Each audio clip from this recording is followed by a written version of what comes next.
Hello people, welcome back to my YouTube channel లాయల్ లిక్కీ. ఇది నా సెకండ్ వ్లాగ్.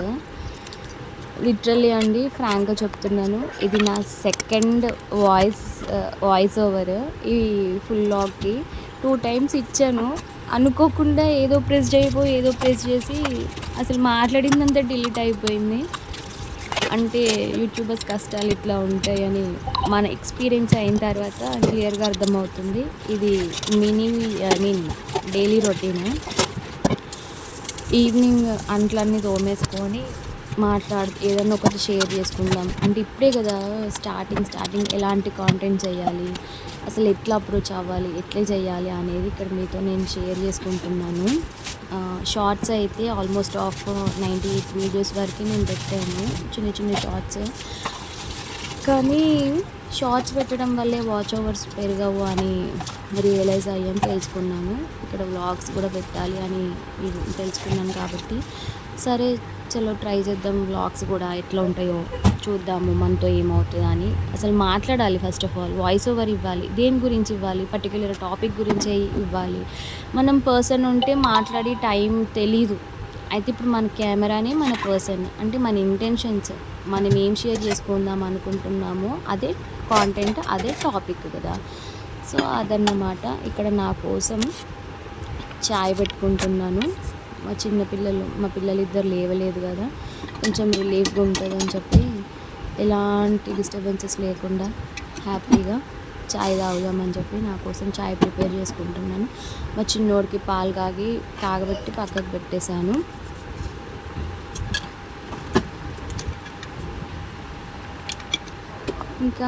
ఇంకేం మాట్లాడాలి, ఇంకేం చెప్పాలి? మీలో ఎవరైనా ఇప్పుడిప్పుడే స్టార్ట్ చేసి నాలాగా కష్టాలు పడుతున్న వాళ్ళు ఉంటే ఈ వీడియో చూస్తుంటే మాత్రం ప్లీజ్ ఒక్క లైక్ ఇవ్వండి. నేను కూడా మీలాగే చేస్తున్నాను సిస్టర్, మీలాగే స్టార్ట్ చేశాను. యాజ్ ఆఫ్ నౌ ఏదో ఒకటి సంథింగ్ రిలేటెడ్ దిస్ వీడియో అని మీకు అనిపిస్తే చిన్న కామెంట్ చేయండి, లేక లైక్ చేయండి. అంటే నాకు కూడా అర్థమవుతుంది కదా, ఎంతమంది చూస్తున్నారు, ఎంతమంది స్టార్ట్ చేశారు ఇప్పుడే అని చెప్పి. ఇక్కడ నా కష్టాలు చూడండి. ట్రైపాడ్ లేదు, ఏ పాడ్ లేదు, జస్ట్ కెమెరా ఎక్కడ ఫిక్స్ చేయాలి, ఎట్లా పెట్టాలి అని ఒక స్టిక్కి చిన్న రబ్బర్ బ్యాండ్స్ పెట్టి అట్లా సెటప్ చేశాను.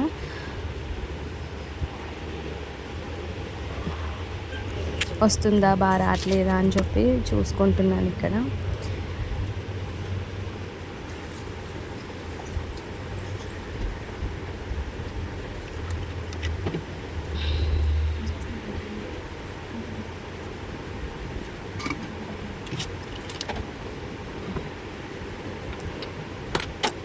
ఇంకా ఇక్కడ చూడండి, నేను ఇందాకనేమో పాలు కాగబెట్టాను అని చెప్పాను కదా, ఈ క్లిప్ ఇక్కడ వచ్చింది. అంటే బిగినర్స్ మిస్టేక్స్ అంటారు కదా, దాని పేరు, మూవీ పేరు ఏంటి, సారీ నాకు గుర్తురాట్లేదు, డీజేటీలు.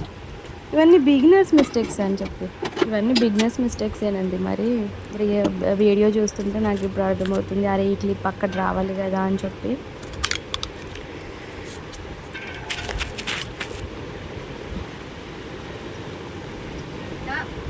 ఇక్కడ మా చిన్నోడు లేసాడు, అదే పిలుస్తున్నాను రారా అని చెప్పి వస్తున్నాడు. ఇంకా వచ్చి ఏడుస్తాడు, నిద్ర లేవాలి, ఏడవాలి, అది డైలీ రొటీన్ వాడికి. ఏదో చెప్తూ ఉంటాడు, నేను కూడా అంతే ఓపికగా వింటాను. వినకపోయినా కష్టమేనండి బాబు, పిల్లలతో వినాలి. వినకపోతే వినేదాకా సావగొడతారు. అందుకే వినడమే బెటర్ అని చెప్పి నేను ఎప్పుడో ఫిక్స్ అయిపోయిన, వాడు ఏది చెప్పినా వినాలి అని చెప్పి. ఇంకొకటి, పిల్లలు మన నుంచి అబ్జర్వ్ చేసి నేర్చుకుంటారు అనేది మాత్రం చాలా రియల్ అండి. మనం ఏ పని చేసినా మనల్ని చూసుకుంటూ పెరుగుతారు. కాబట్టి అబ్జర్వ్ చేస్తారు వాళ్ళు. వాడు ఇక్కడ నేను బట్టలు మడత పెడుతుంటే వాడి బట్టలు వాడు మడత పెడతానని చెప్పి పక్కకు తీసుకెళ్ళి మడత పెట్టుకుంటున్నాడు. తర్వాత వాడే అల్మార్లో పెట్టుకుంటాడు. ఇది డైలీ వాడు చేసే పని.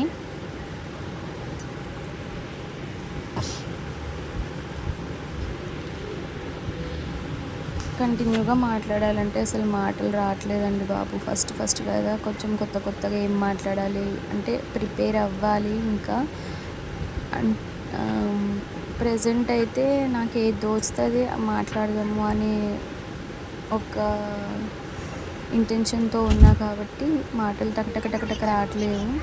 అదే ఇప్పుడు ఒక కాంటెంట్ గురించి ప్రిపేర్ అయ్యి ఉంటే బడబడ బడబడ మాటలు వస్తాయి మనకి. అందుకే ఇప్పుడు చాలా డల్ అయిపోయింది. ఏం మాట్లాడాలా అనేది ఎక్కువైపోయింది.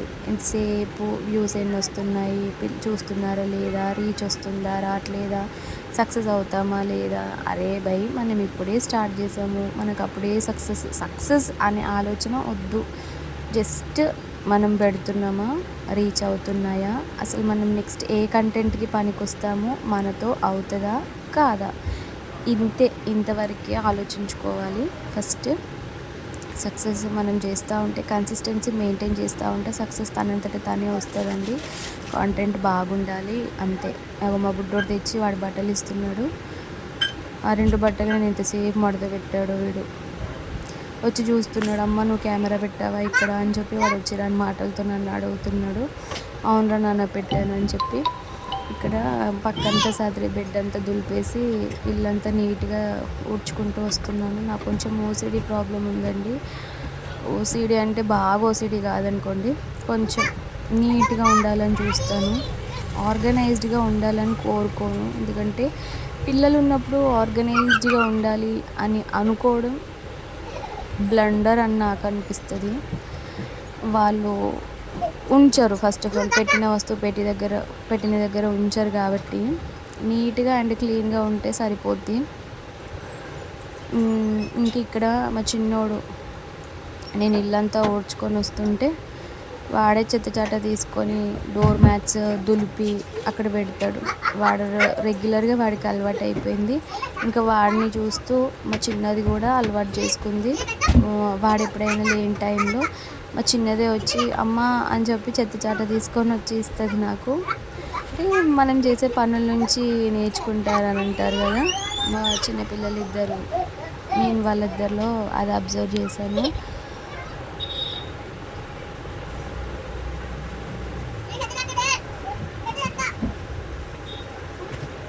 ఎంత నీట్గా ఉంచుదామనుకున్నా ఎప్పుడు ఏదో ఒకటి పడేస్తూ ఉంటారు, లేకపోతే ఎప్పుడు ఏదో ఒకటి చదువుతూనే ఉంటారు. అంటే అది చిన్నపిల్లలు ఉన్నప్పుడు సర్వసాధారణం అండి. అందుకే నేను కూడా ఫిక్స్ అయిపోయినా, వాళ్ళు వేసినప్పుడల్లా నేను ఊడ్చుకోవాలి అని చెప్పి. వాళ్ళు ఏది వేసినా కూడా తర్వాత ఊడ్చుకోవాలి అని నేను మెంటల్గా ఫిక్స్ అయిపోయినా.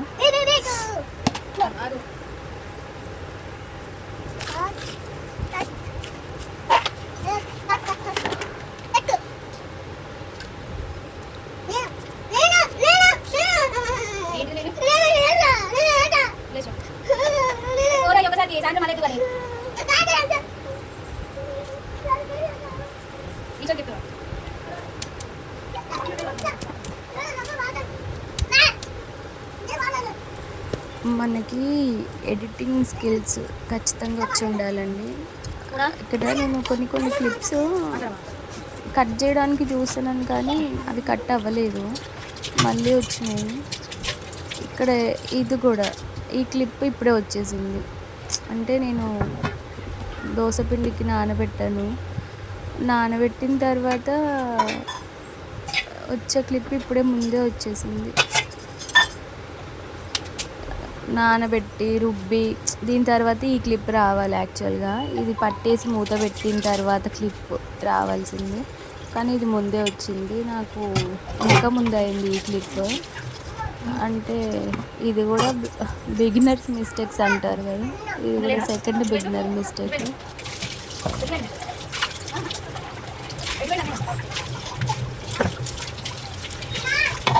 ఎప్పటికప్పుడు పడినట్టు టకటక తోముకుంటే, సింక్ ఎంప్టీగా ఉంటే హౌస్ వైఫ్కి అదొక రిలాక్సేషన్ అండి. ఆల్మోస్ట్ ఆఫ్ అందరికీ ఎంప్టీ సింక్ చూస్తే మంచి హ్యాపీనెస్ ఉంటుంది. అంటే ఫస్ట్ ఆఫ్ ఆల్ అదొక అక్షయ పాత్ర లాంటిది. ఎన్ని తోమినా కూడా ఒకనొక స్పూన్ అయినా పడి ఉంటుంది అందులో. అందుకే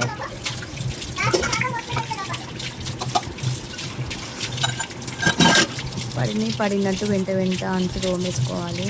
అప్పుడు మనకు కొంచెం రిలీఫ్గా ఉంటుంది, పని కూడా అంత చేసినట్టు అనిపించదు. బండెడ్ అయ్యేదాకా చూసుకుంటూ ఉంటే మనకే ఎఫెక్ట్ పడుతుందండి. అన్నీ ఒకటేసారి తోమాలంటే. ఇదిగో ఈ క్లిప్ ఇక్కడ వచ్చింది. రేపటి కోసం అని చెప్పి దోశ పిండి అదే బియ్యం నానబెట్టాను. ఇక్కడ మిక్సీ పడుతున్నాను. అదే క్లిప్. దోశలు మంచిగా మంచి కలర్ అండ్ కలర్తో మెత్తగా రావాలని అంటే అందరికీ తెలిసిందే టిప్. బియ్యము, మినప్పప్పు, కొంచెం మెంతులు, శనగపప్పు, పల్లీలు అంటే నేను ఇట్లా నానబెట్టుకుంటాను.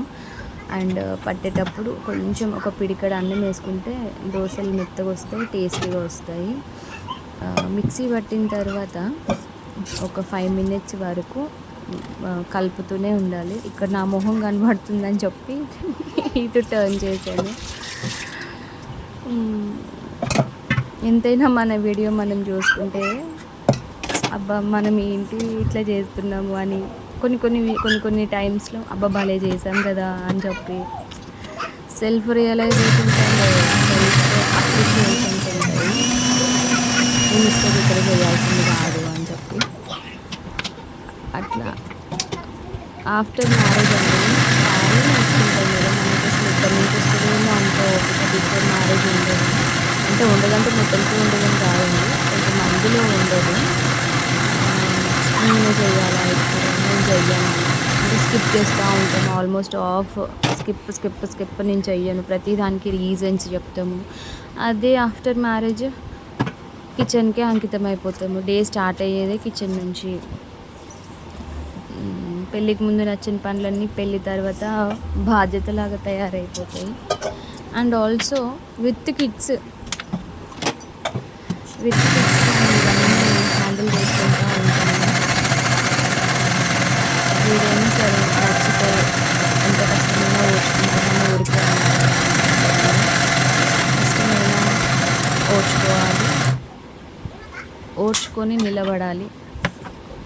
నిలబడి నెగ్గాలి. ఇట్లా మోటివేట్ చేసుకుంటూ ఏదో ట్రై చేద్దాము అని అనుకుంటున్నానండి. నాలాగా ఎవరైనా ఇప్పుడే యూట్యూబ్ స్టార్ట్ చేసి అంటే ఈ ఆలోచన ఆల్మోస్ట్ ఆఫ్ నాకు 3 years నుంచి ఉంది. కానీ ఎందుకులే ఇంతమంది ఉన్నారు కదా మనల్ని ఎవరు తీస్తారులే అని ఒకటి పాయింట్ అని నాకుందండి. మా హస్బెండ్ ఎప్పుడో అన్నాడు, నువ్వు కూడా ట్రై చేసి కదా నీకు అన్నీ వస్తాయి కదా, ముగ్గులు వచ్చు, పూజలు చేస్తావు, టిక్టాక్స్ చేసినావు పెళ్ళికి ముందు, అన్నీ చేసి ఇప్పుడు ఎందుకు ఇట్లా సైలెంట్గా ఉన్నావు, ఏదో ఒకటి చేయంటే నేను పిల్లలు పెద్దవాళ్ళు అవని మనకు కూడా కొంచెం హెల్ప్ఫుల్గా ఉంటారు కదా అని నేనే నెగ్లెక్ట్ చేస్తూ వచ్చాను.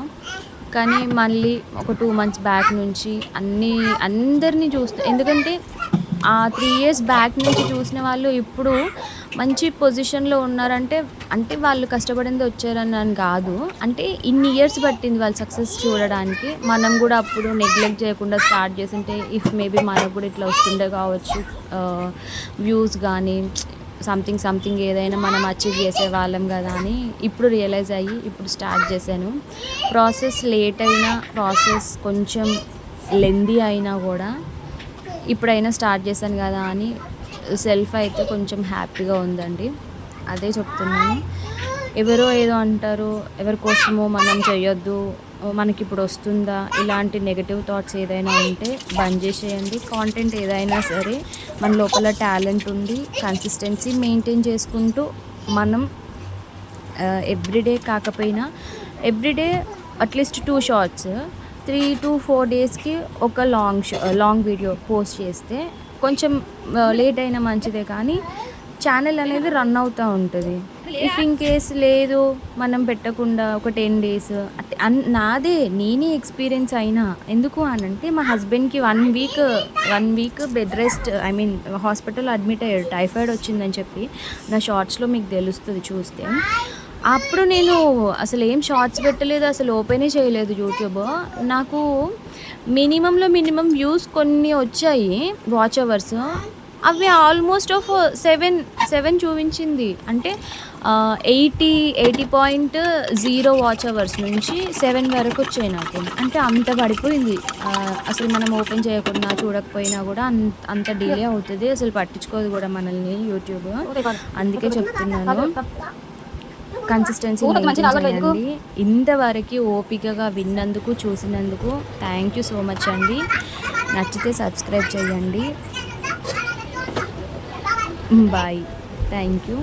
ఇక్కడ ఎండ్ అప్ విత్ రవ్వ నైట్, ఫ్రైడే నైట్ నేను బయట ఉన్నాను కాబట్టి, ఐ మీన్ బయట అంటే నాకు బాగాలేదు. నేను ఫాస్టింగ్ యూజువల్గా అయితే ఒక పూట భోజనం చేసి ఇప్పుడు నైట్ ఉప్మాతో ఎండ్ చేస్తున్నా విత్ మునగాకు. Bye bye. నచ్చితే subscribe and like. Thank you. Bye bye.